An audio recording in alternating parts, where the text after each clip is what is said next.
Welcome to Better Conversations with me, Sehaam Cyrene, giving you the words and the confidence for better conversations in leadership. That's what I do in each episode. I explore strategies and I love sharing questions and phrases for you to play around with and make your own. This recording happens live at Better Conversations on YouTube, so you might like to chat with me there and drop me a conversation challenge. So today I wanted to share with you something that comes up a lot in my conversations with leaders and is definitely the core of what we teach at Better Conversations. And that is using questions to listen better. And most of us think we listen really well, but one of the things people discover when they join leaders who coach our course is that there really are many depths of listening and lots of different ways of listening. And I'm sharing with you here one of the things that we teach. It comes under skill around questioning, using good questions, asking good questions, and it talks about there are many different types of questions, but what we teach in Leaders Who Coach is the 6 types, and I'll just run through them briefly.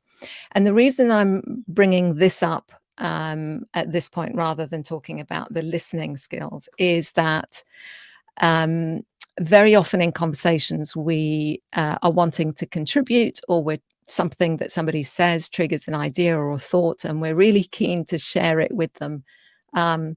And unfortunately, with all the best intention, that actually can shut down conversations, that can shut down the other person, it can disempower the other person.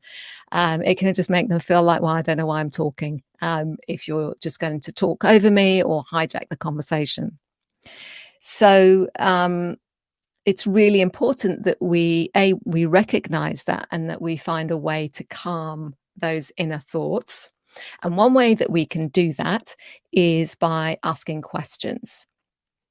Questions are fantastic. They help us align. They buy us some time. They help calm our own brain and nervous system. They allow us to be more in control of the conversation and the direction of it. And it also is very inviting for the other person talking. It gives them a chance to really express what they're thinking. So the more questions we can ask, the more open questions we can ask, the more that person is going to feel heard, and will have a chance to actually work through some of the things that are in their heads. Because let's be honest, much of the time what comes out of our brains is kind of half-baked. It's not a full concept or an idea. It's just something that's kind of occurred to us. And that's very normal. And many of us are verbal processors. We have to actually hear ourselves say it to process it and make sense of it. So the 6 types of questions, just very briefly, are: we can use questions to draw out details of what someone's saying and their feelings about it. We can use questions to get someone to elaborate. So for example, we might say, tell me more, because we're not fully cognizant, or we don't really understand what they're saying. And really important to offer some compassion and patience in this space, because of that thing that I just said. Our ideas can sometimes come out half-baked. So we need to say it and hear it said a few times before we ourselves can get that clarification. So any sort of way that you can put someone at ease and help them have a go articulating what it is that they want to say a second or third time is really helpful. Questions can also be used for challenging someone's assumptions and their limiting beliefs. We all have them. We jump to conclusion so much of the time. And often people say things and they have a way of delivering it that makes it sound like fact. And it might not be at all. Or it might be something that they've come to understand, but you have a perspective, an alternative point of view that might be helpful to them. And so rather than say, you know what, you've got that wrong, here's how it actually is, we can ask a question instead that gets the other person articulating, gets them the clarity of thought, and they remain in control of that. A fourth way we can use questions is looking for evidence. So, for example, how can we test that? How can we find out if that's true or if that's the case? Very often, again, we come to conclusions about things, and we tell ourselves a narrative that kind of sticks. And as a leader, we have an opportunity to help them reframe it or to validate what they're thinking. So looking for evidence is another way that we can use questions. A fifth way is to explore alternatives, explore consequences. And I'm going to talk about that a little bit more in a moment. But if we're trying to expand someone's perspective on something or consider a different way, or even just, here we're at this sort of discovery stage, what do we know? This is an opportunity to ask questions where we get to brainstorm, throw out lots of ideas. What could that look like? Let's play that through to its logical conclusion. Where might that take us? And the sixth way that we can use questions is to imagine the future. And in a one-to-one scenario between a leader and their direct report, for example, this might be really about their own growth as an individual, as a professional, and looking out on the horizon. Where do they want to get to? What does that look like? And that can be incredibly informative. And that's a space that we spend a bit of time in Leaders Who Coach when we're talking about growing the capability and capacity of our teams. But there are so many other places too that we can imagine the future as a team and as an organization. So those are the 6 questions. And I mentioned already, tell me more. It's if there's one thing that you take from watching this video is this phrase, overuse it. Try it out in lots of different scenarios. For all those 6 types of questions, you can use tell me more if that's the only thing that you take away. Those 3 words are just beautiful, they're simple, they're very inviting. Again, it buys you time because it really focuses you to listen. So it's not a question, it's a phrase. But it's still, we talk about questions and phrases in Leaders Who Coach because it's about being inviting in the conversation for so many good reasons, both emotionally and strategically. So what does X mean to you? Another great question. That thing about assuming, the limiting beliefs that we hold. We think we know what someone means by a certain word or a phrase like success or collaboration, or environment. And we can talk about, having a healthy environment. Well, what does that really mean to you? What's your definition? What does that look like? What does that feel like? So just a lovely question to, if you feel like you are not 100% sure, or equally, if you want to just get that clarity for yourself and have them articulate, express what it is. We never actually talked about this. We've assumed that we know what we mean, or that we have the same understanding of what environment means or collaboration means. But are we really aligned? So that's a great question to use. Let's have a look at another question. Along the same lines, I understand this about X. Is that your understanding? Just this Monday, we were in a Leaders Who Coach refresh call for our graduates. And this is about revisiting many of the skills and so on, and then diving a little bit deeper with the troubleshooting, things that we are stuck on or finding a little bit difficult. And the context was the challenge, if you like, was what do I do if I'm feeling quite triggered by what the other person is saying and I disagree with them really strongly? So we can get frustrated and we might shut them down, or we might say, no, that's rubbish. That's not how it is. Um, but another way we can get in there that keeps it inviting is, and this gives us a chance to kind of express that I have a different perspective. But I'm keen to understand your perspective. So I understand this about X. Is that your understanding? Because that actually can give us a really good opportunity to do that alignment, do that, what I call creative alignment in a conversation. It allows me to understand, okay, so this person may be coming at this from quite a different perspective to me. And that's why we're clashing. That's why we keep sort of butting heads and not having a healthy or useful conversation.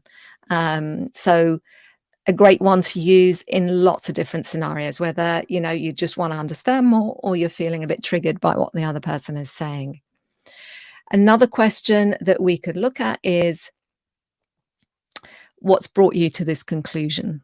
Similarly, if you're in conversation and you disagree with someone's perspective or opinion, or you have a direct report who's trying to work something through, it's a new skill or a challenge, a new space that they're in, and this might be part of your handing over or delegating something to them.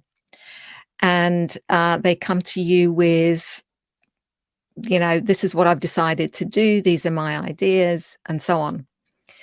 Asking this, what's brought you to this conclusion, helps us understand, okay, what were the stages, or the as my good friend Ushi said, what were the inputs to this person's thinking, and what's played into that?